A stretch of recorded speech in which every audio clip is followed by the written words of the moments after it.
Welcome to the Games Revealed podcast, brought to you by Bunny Strike Studios. This is James, bringing you in another week of great news. It's going to be a spicy one this week because one of my favorite franchises is getting a little love, and that would be Resident Evil. And with that, Resident Evil Village, which is the 8th installment in the franchise, is getting a release date, May 7th, 2021. So that's just a few months away, and it is going to be coming out on Windows, PlayStation 4, PlayStation 5, Xbox One, Xbox Series X and S, and it's going to have multiple editions. One of the editions is the Trauma, the deluxe edition includes the Trauma Pack with safe room music, Mr. Everywhere, found footage of RE7, filter, max difficulty, which, by the way, is locked away only in that edition, save device, and then Albert Chris and a tragedy of Ethan Winters, which some of those things we'll find out more in potentially later episodes as we get into that. One little note here, have to comment a little bit. I cannot believe Capcom is doing this, though. I cannot believe they are locking away a difficulty inside of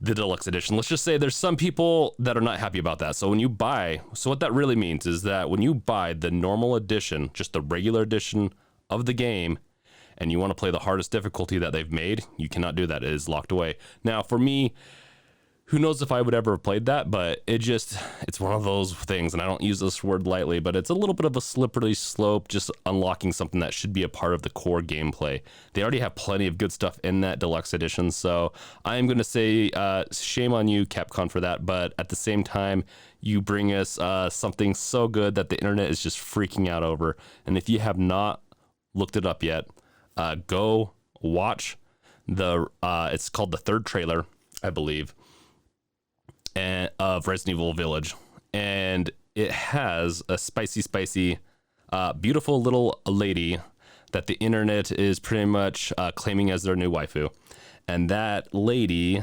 I can't even pronounce her name, so I'm not gonna say it, but she's the vampire lady that everyone is just loving right now. Go look her up, or go watch the video, or we're gonna also have a trailer video in the description of this video or podcast episode. Whatever way you're listening to it, you're going to get it in the details. But yeah, she's definitely one that everyone wants to climb because she's 8 feet tall. She's going to be a little bit of a Colossus. Just imagine Shadow of the Colossus, but you're going to be climbing this lady. That's how it would kind of go down. But I'm not going to simp out over her anymore. She's done. She's going to be, this is just going to be fun. Let's just say that. I also want to note that on the PS5, you're going to be able to get a demo right now. It's a short demo. I don't believe there's, I don't know how much gameplay or anything like that is in it yet. We haven't been able to pick up a PS5 yet to play the game yet. So once we figure that out, we'll let you know in future episodes. So, but it is going to have Chris Redfield in it, and typically you play as this guy. In this game, it looks like he might have some mysterious motives behind what he's doing, maybe even sinister, and so it will be interesting to see in this game coming up in a fairly short amount of time what all the spicy things, all the great things that are going to come from this. So that is, I think, the major news of the week. It's about a week late, but if you haven't listened yet, it's amazing. Go watch the trailer below.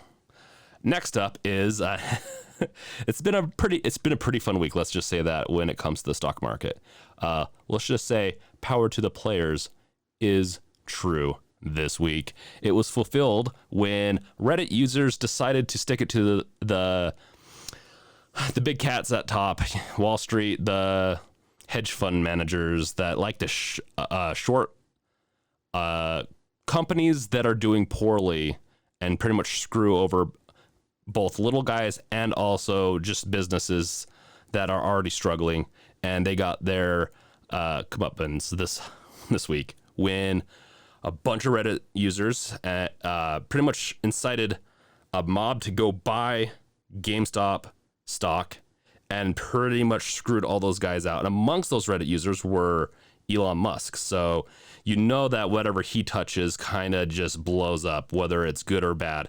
And man, he really did it this time. And so did the Reddit users. It was so bad that Robinhood had to shut down.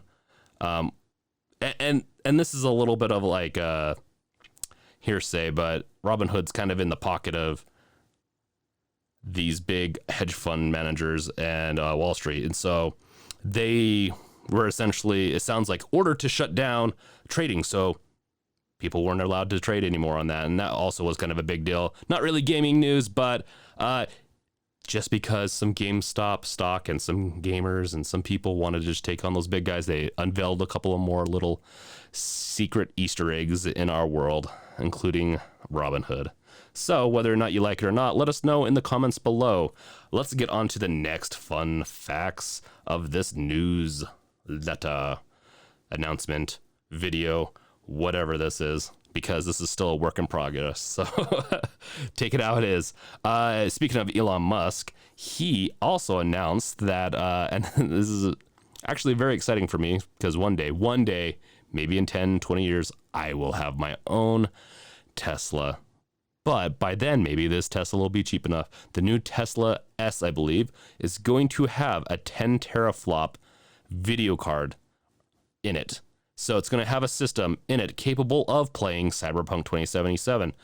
And he actually even claims that it's going to run it. So it's going to be interesting to see where that game goes in a car. I don't know, is he going to have a magic mouse in the car and keyboard or a controller? I'm assuming controller. So I'm assuming you're going to be able to plug your controller in, because the keyboard and mouse sounds silly. And it's just, I guess, in my fantasy. Plug a controller into it and be able to play Cyberpunk and a bunch of other games. And at 10 teraflops, I believe that makes it a little less powerful than the PS5 and Xbox series. But it's still very, very capable. And I'm very excited to see what amazing things come up of that. On another note, Cyberpunk 2077 is also in the news this week, and it's probably going to be in news for the next few months. And so this time they patched, one of their major patches actually came out, 1.1, and it was expected to, it was one of the ones that was expected to fix a ton of things. It did fix some things. It broke a few things in a major way. One of them where where Takamura would call you up to start and continue one of the missions you need to do to complete the game, would actually freeze, and then you couldn't get past that. Freeze in the mission, you couldn't complete it, or you couldn't start the mission. And so, yeah, it was a major deal, because if anyone hit that and you didn't have any other saves, and it was right there or you saved right afterwards, you could not finish the game. But luckily, and I will say the CD Projekt Red are doing a great job, at the very least, of trying to get things out fast. And this is one of the problems of getting things out too fast, is that you end up with introducing new bugs. But they were able to come out with a patch 1.1.1 to fix that issue. At least that's what's been reported. So at least it's been fixed. But I'd be a little wary of new patches in the future, and you might even want to try not to install the newest patch right when it comes out on the next major one, just in case that they rush it.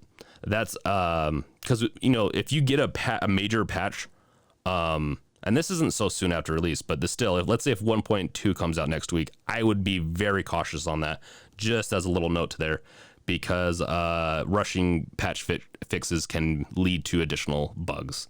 And I just know that because I've worked in the software world for a very long time. So that is it for Cyberpunk 2077. It is still a very controversial game, but people are still loving it. Actually, this just in my head, I just remembered that there's actually one little bit of piece of Cyberpunk 2077 news. There was a mod that came out in the past week where you could actually romance Johnny Silverhand. It was a sex scene mod. And apparently CD Projekt Red got rid of it. I don't exactly know. Wasn't able to figure that out. But I don't know if they just asked them politely, but it's been banned or dismissed from being able to be played on Cyberpunk 2077. So I assume that Kiana didn't really like being exposed like that. So on to the next item. Hitman 3 is out. And for all accounts being reported, all the reviews coming out, it's actually a very surprising thing for me. I wasn't too sure about this. I'm not the biggest Hitman fan, but it definitely looks like it is going to be one to pick up if you like that type of game where you are a hitman. Literally, the thing you do is in the title. It is coming out for Windows, PlayStation 4, PlayStation 5, Xbox One, Xbox Series XS, and Stadia. And I guess Nintendo Switch is also going to be getting a release also. So it came out this week on the 20th. Also with that, PCGamer gave it a 90 out of 100, claiming it's their most creative and surprising assassination sim yet. Metacritic is at 87 out of 100. VG247 gave it a 5 out of 5. With this being said, it's not the most friendly game for newcomers, but Hitman 3 is a great finale to one of gaming's best trilogies. IGN gave it a 90 out of 100.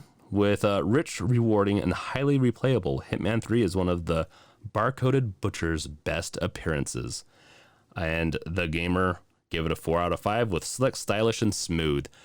I'm not going to lie. As I was collecting all this stuff, it made me want to go play it. I'm not a big Hitman kind of guy, but this definitely sounds like it might be one of the titles of the year that's going to be creeping up onto Game of the Year potentially. But, I mean, there is that beautiful giant lady that is towering over all of us from Resident Evil. That might just show this one up. So on to the next thing. Medium has released, The Medium, and it released for Windows and Xbox Series X and S. It is an exclusive technically to the Xbox, but I believe with Microsoft, they're releasing all their games for Windows and for the Xbox, which as a PC fan, I am a big fan of that, so I only have to get the PS5 now to play all the beautiful games that will hopefully come out for that. Hopefully. That being said, it was it has mixed reviews, and some of the reviews are saying this is the best that exclusive for the Xbox, and that's not necessarily a good thing. With that, the reviews are on Metacritic 76 out of 100. Destructoid has it at 6 out of 10. IGN has it at an 8 out of 10. PC Gamer has it at a 92 out of 100. And VG247 has it at a 3 out of 5. And I've actually had my hands on this for a little bit now too. And I will say, if you like the old school Resident Evil mixed with maybe Alan Wake, you're going to like this because it's very story driven. It's very narrative driven, that is. It is very beautiful, actually, with ray tracing supported. I will say that I really dig the game's graphics. I really dig the story. I am not 100% sold on the controls. Let's just say that I had to switch over to controller, which I'm not the biggest fan of, but I did it, at least on my PC. So if it's a PS5 game or a PS4 game or an Xbox game, I like it with a controller, but I had to switch over. So with that, just a little bit of other little bits of news.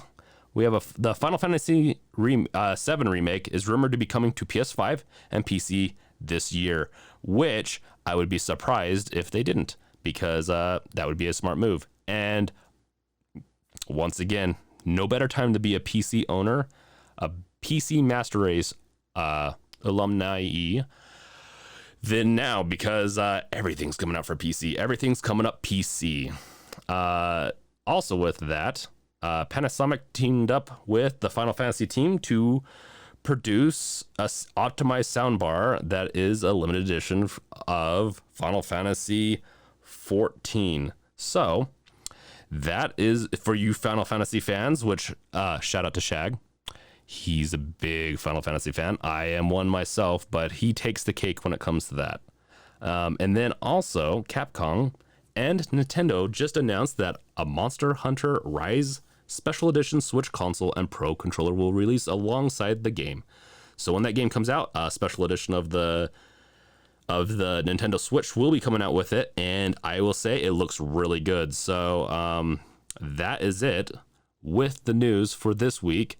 Thank you guys for listening, and we will catch you guys next time. Watch out. What's that behind you? Later.